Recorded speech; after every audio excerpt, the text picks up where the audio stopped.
Okay, you guys. Good morning. Good morning. Wednesday morning, and we are not working today. Well, it's just a sign that the yards are dying down. We're caught up. I have some other stuff to do, but just to show you how it can go from, you know, busy, covered up with lawns, you know, that today we're not working. I got one I'm going to go do, $100 one right down here, about, well, hell, not even a mile from the house. I'm going to go do that one. And then it's all about preparing for tomorrow. I got to get the skid steer and take it over to the bamboo site to get the bush hog, because tomorrow we're going to be bush hogging that that back area of that house over there I showed you guys a couple of weeks ago. $1,500. I want to say it'll take a half a day, and that is, you know, including drive time and everything. But I like to prepare for jobs like that, you know, as much as possible, because, well, I don't have the bush hog here. I don't want to be running around in the morning trying to, you know, going over there to get the bush hog. I don't want to be running around in the morning trying to get fuel for the skid steer, because with I don't know if I'm gonna take the grapple bucket or not. I probably will, though, because it doesn't take up any more space, because I know I need the flat bucket and I know I need the bush hog. So since I gotta have a bucket, you know, it doesn't take any more space to put the grapple bucket on with the flat bucket and with the bush hog. The flat bucket will fit inside the grapple bucket, so having the grapple bucket on the trailer along with the flat bucket only takes up about that much more space. So and the benefits of having it over there could be a lot when it comes to moving rock and stuff. And there's some big rock back there, and, you know, maybe pulling some roots out by the pond bank.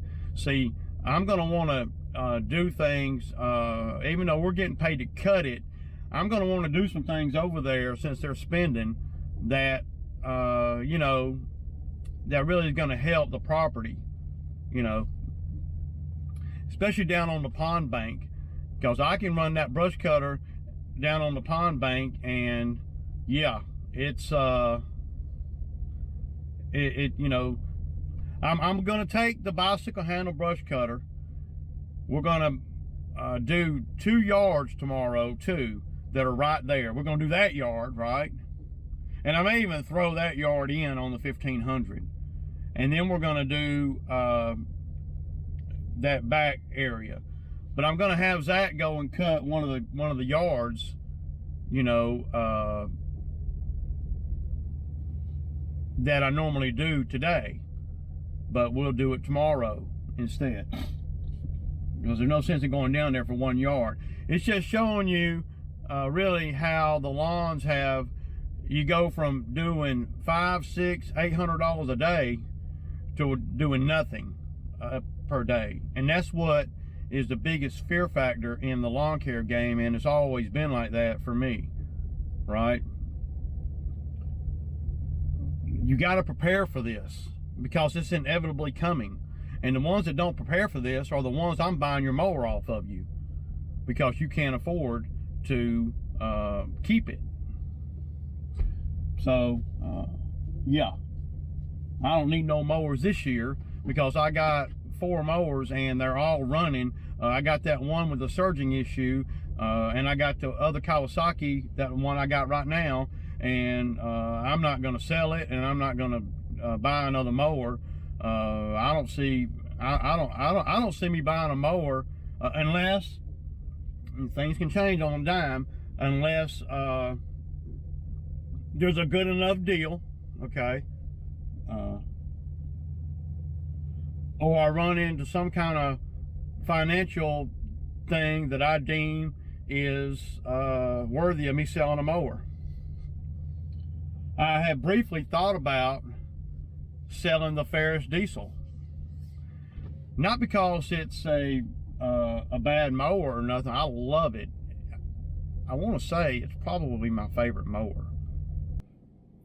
But yeah, so you know, the work is dying down, and you know, for guys that ain't been smart with their money all summer, whether you working for somebody like me or you out here like me, you better have got your money right or got a plan. Because if you don't have a plan, especially down here where I'm at, it can get really bad. The work just all of a sudden just stops. It's the craziest thing ever. And it takes a minute to get everything, you know, in order.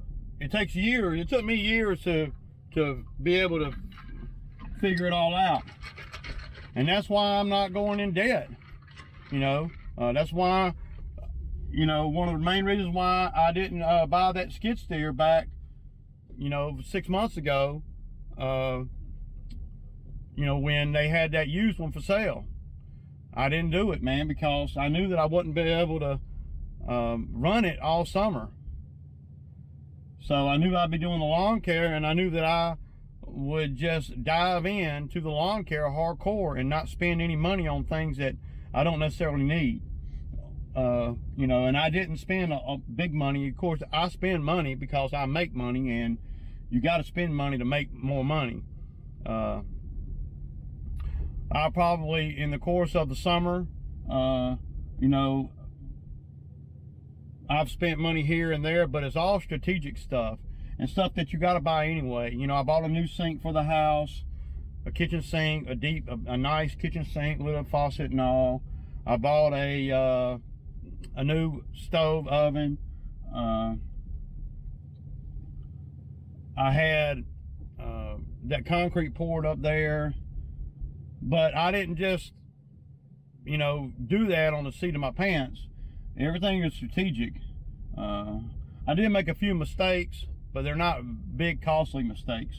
I gained a bunch of more customers, so my accomplishments for this summer have been really, well, they've exceeded even my own expectations, and my expectations are usually pretty high. You know, I usually never meet my own expectations. That's just the nature of how I am.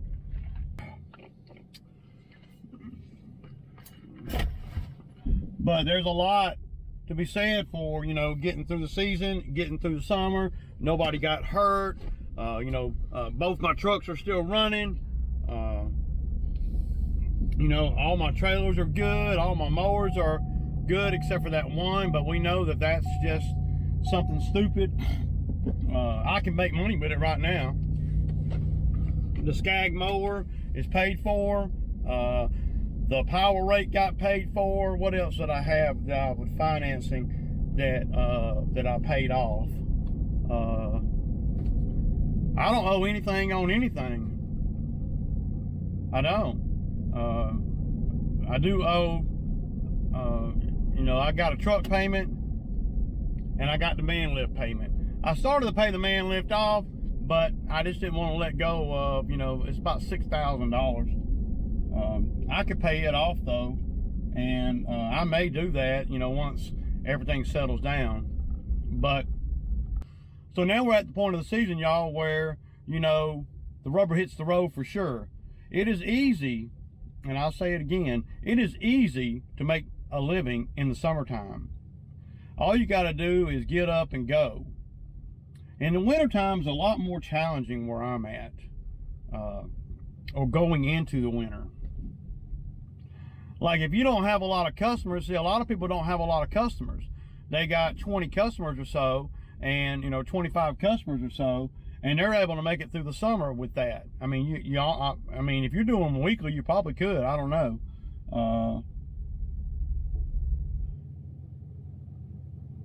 But there's a lot of there's a lot of headache having a lot of customers. See, I have a lot of customers, and it ain't because I want a lot of customers. It's because I've just over time I've just got 2 or 3 here, 2 or 3 there. You know, lose 2, gain 6. You know, that kind of thing. So every year I go into the off season, well, better off than I was the year before, because obviously I'm not taking on customers that are going to stretch my demographics, right? I'm not going to do that because I don't have to. You want to make sure that as you go into the off season and everything, that you've looked back on the last 3 months, 4 months, and you say, okay, what did I do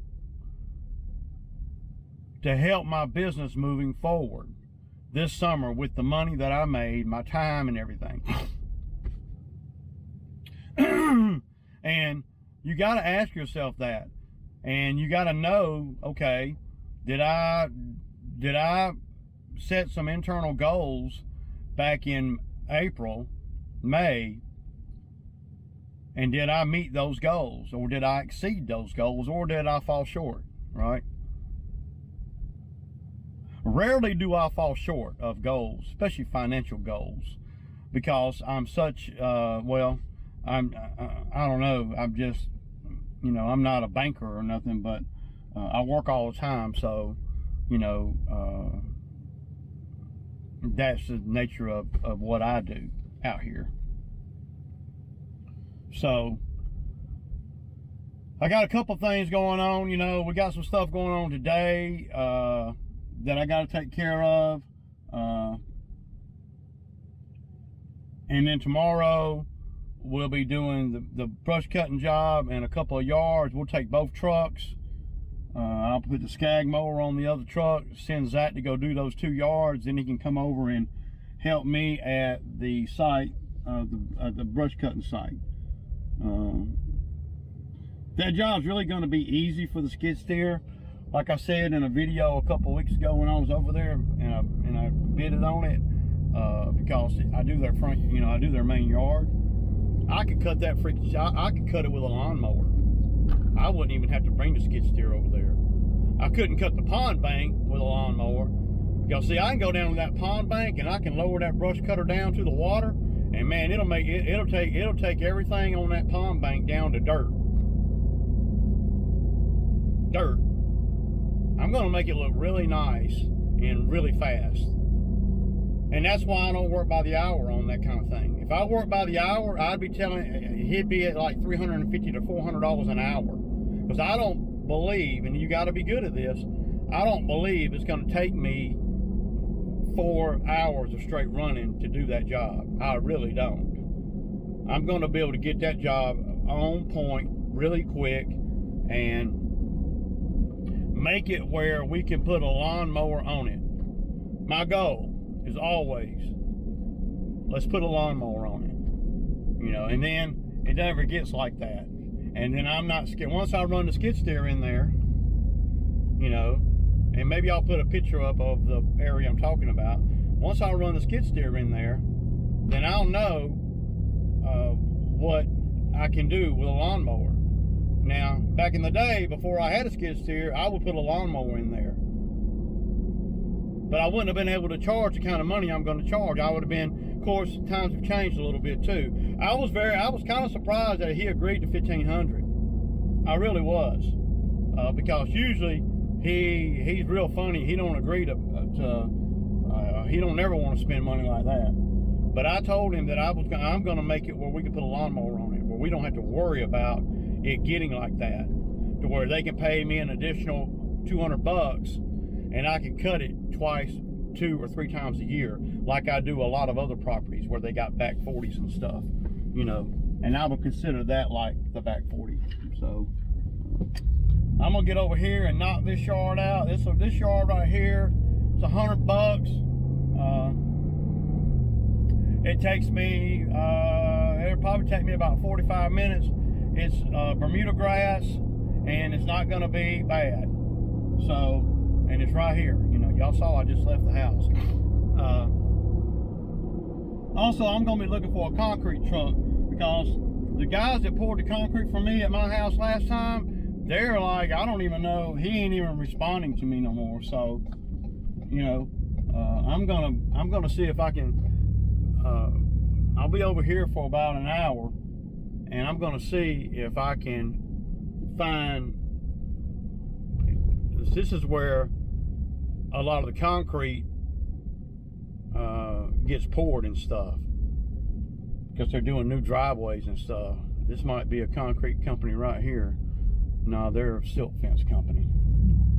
So, but the last time I was over here, there was a concrete trucks coming in here pouring these driveways in this neighborhood here. Ray, I thought you said you didn't like to be up in them neighborhoods. Well, I really don't. But this job right here is well, I mean, I'm going where the money is. This is about a 2-acre site, and it pays good, and it's close to my house.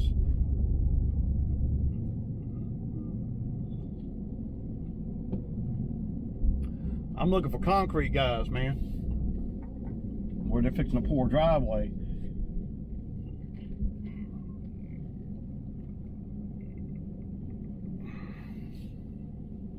I need to find a good concrete guy, because I got a couple of jobs and man, I might have to learn how to pour concrete my damn self. Because from what I saw, it's just heavy labor. It doesn't look like it takes a whole heap of skill. I mean, I'm just saying. Not when you already got a bobcat and stuff. Come on, y'all don't need to block the road. They got that Takahouchi. Takahouchi.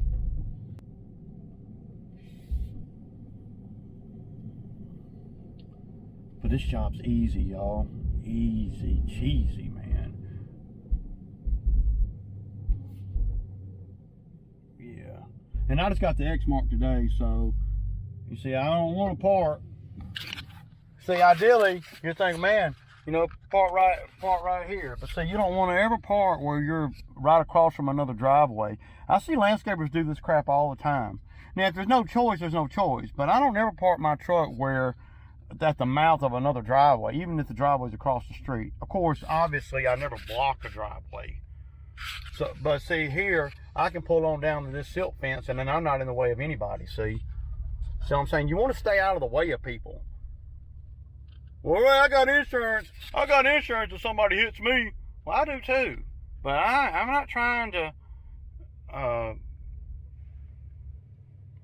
not trying to spend my money. I'm not trying to spend my time, energy, and effort, you know, fixing my truck that somebody backed into that I could have avoided by just pulling my truck down 30 feet.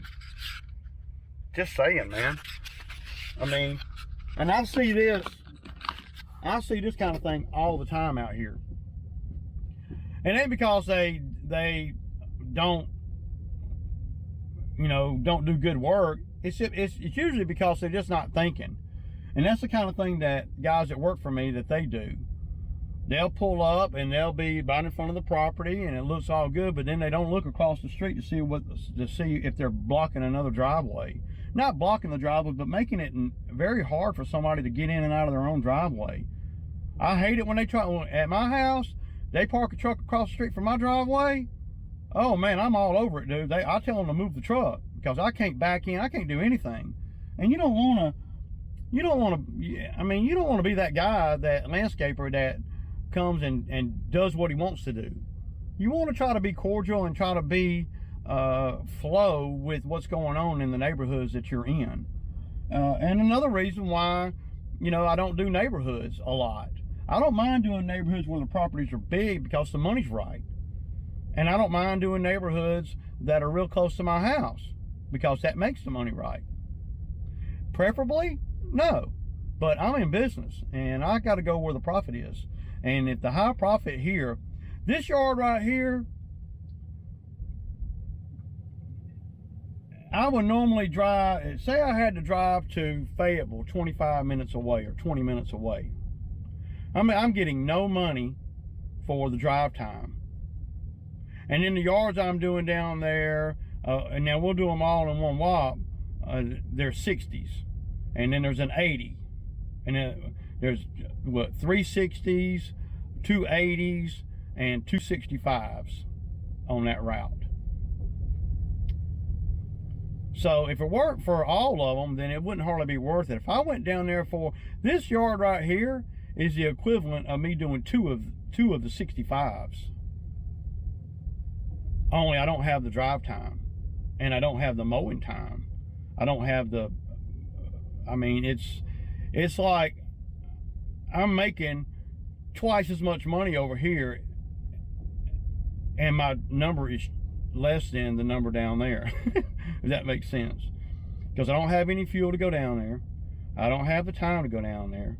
And yeah, I mean, I'd much rather do 2 properties over here and then I could drop 4 properties in Fayetteville for 2 properties here. Yeah. And charge less money. And make more money. It's really all about your density and your timing, and and what you bring to the table.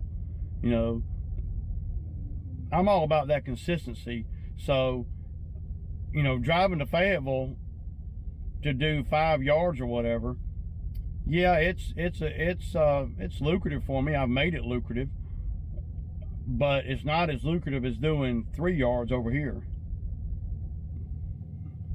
Not in any form or fashion. It's not even close. But over here well, this is a pretty big neighborhood here. It's a new one, and I knew that as they built all these big houses around me and big lots, I knew that I would eventually get some of these properties, and I have. I've gotten I've gotten calls on a bunch of them, but I think I picked up like just 3. But see, they're still building, and when you're already in a neighborhood and they're building, you're gonna get people come up to you, because people are moving from up north down here, and the first thing they think about a lot of times is, who's gonna cut my grass, or I need somebody to cut the grass until I figure out if I'm gonna cut it or not, that kind of thing. And I've got a lot of that. So anyway, I don't know if I'm gonna get no footage over here today, because they're home and everything, and it's a new customer. I ain't trying to rock the boat, but I'm finna get on the Exmar, and we finna get it, man. Peace out.